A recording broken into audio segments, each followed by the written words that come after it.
कोविड-19 के बाद से चीन की गिरती अर्थव्यवस्था का बुरा दौर अभी शायद खत्म नहीं हुआ है। चीन का रियल एस्टेट अभी भी बुरे दौर से गुजर रहा है। रियल एस्टेट की मंदी ने बैंकिंग सेक्टर को अपनी चपेट में लेना शुरू कर दिया है। चीन दुनिया से अपनी उन तस्वीरों को छुपा नहीं पाया जो बैंकों के बाहर पैसा निकालने के लिए लगे लोगों की भारी भीड़ इकट्ठा हो गई थी। चीन की अर्थव्यवस्था इतने बुरे दौर से गुजर रही है कि लोगों के खरीदने की क्षमता खत्म होती जा रही है। बेरोजगारी के आंकड़े को भले ही ड्रैगन बाहर ना आने दे, लेकिन हकीकत यही है कि वहां बेरोजगारी चरम पर पहुंच गई है। चीन की बूढ़ी होती आबादी उसके लिए एक बड़ी चुनौती बनकर उभर रही है। वहीं अब महंगाई को लेकर सामने आए आंकड़े चीन की और साथ ही साथ ग्लोबल मार्केट की भी चिंता बढ़ा रहे हैं। चीन की सीपीआई 13 महीनों में पहली बार शून्य से नीचे चली गई। इससे ये पता चलता है कि चीन की अर्थव्यवस्था में मंदी जारी है और डिफ्लेशन यानी अपस्फीति का दबाव बना हुआ है। हाल ही में राष्ट्रीय सांख्यिकी ब्यूरो यानी एनबीएस के आंकड़ों के मुताबिक फरवरी में कंज्यूमर प्राइस इंडेक्स सालाना आधार पर 0.7% घट चुका है, जबकि जनवरी में 0.5% की बढ़त पर था। ब्लूमबर्ग के अर्थशास्त्रियों ने यह अनुमान लगाया है कि सीपीआई में भी 0.4% की गिरावट आएगी, लेकिन फिलहाल वास्तविक गिरावट इससे भी ज्यादा रही। कंज्यूमर इन्फ्लेशन का शून्य से नीचे जाना किसी भी देश के लिए शुभ संकेत नहीं होता और डिफ्लेशन अर्थव्यवस्था पर महत्वपूर्ण नेगेटिव असर डाल रहा है। इससे उपभोक्ता खर्च में कमी, लोन के बोझ में बढ़त और हाई अनएम्प्लॉयमेंट जैसी समस्याएं खड़ी हो सकती हैं। चीन ने 2025 के लिए महंगाई का लक्ष्य 2% तय किया, जो पिछले 3% से भी कम है।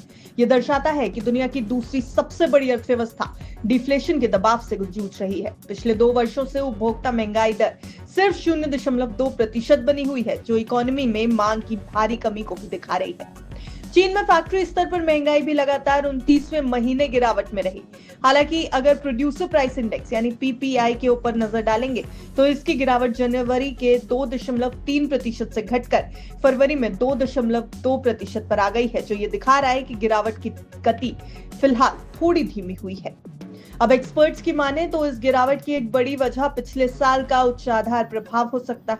2024 में लूनर न्यू ईयर फरवरी में था, जिससे उस समय खर्च और कीमतों में उछाल आया था, जबकि इस साल ये 28 जनवरी से 4 फरवरी के बीच आ गया, जिससे फरवरी के महंगाई आंकड़ों में गिरावट देखने को मिली।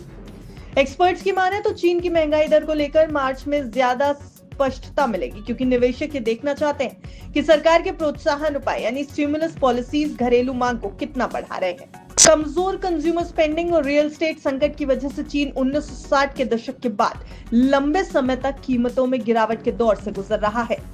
वैसे अगर डिफ्लेशन की बात करें तो कीमतों में गिरावट यानी कि डिफ्लेशन की स्थिति में वस्तुओं और सेवाओं की कीमतें लगातार गिरती रहती हैं। उपभोक्ता कीमतें कम होने की उम्मीद में खरीदारी को भी टालने लगते हैं। इसके अलावा बाजार में मांग कम हो जाती है। ये उत्पादन को प्रभावित करता है और मैन्युफैक्चरिंग सुविधाओं को विकास परियोजनाओं में निवेश करने से रोकता है। इसके साथ ही मांग में कमी के कारण निवेश भी कम हो जाता है, क्योंकि बिजनेसेस को लगता है कि भविष्य में उनके प्रोडक्ट्स की मांग कम रहेगी। डिफ्लेशन के कारण आर्थिक गतिविधियों में भी कमी आ जाती है, जिससे बेरोजगारी बढ़ जाती है। कम मांग और प्रोडक्शन के कारण बिजनेस को कर्मचारियों की छटनी भी करनी पड़ती है। महंगाई दर का शून्य से नीचे जाना किसी भी देश के लिए शुभ संकेत नहीं है। डिफ्लेशन की वजह से इकोनॉमी पर नेगेटिव असर पड़ सकता है। इसकी वजह से लोगों के खर्च करने की क्षमता घट जाती है, कर्ज का बोझ बढ़ जाता है, बेरोजगारी बढ़ जाती है और ये आंकड़े भी दिखा रहे हैं कि दुनिया की दूसरी सबसे बड़ी अर्थव्यवस्था डिफ्लेशन के दबाव से जूझ रही है। डिफ्लेशन की वजह से इकोनॉमी में मांग की भारी कमी आती दिख रही है और मांग की कमी आने का सीधा मतलब है अर्थव्यवस्था पर असर। दुनिया को धौंस दिखाने वाला चीन अब अपनी अर्थव्यवस्था को संभाल नहीं पा रहा और ये साफ नजर आ रहा है। ब्यूरो रिपोर्ट, विस्तार।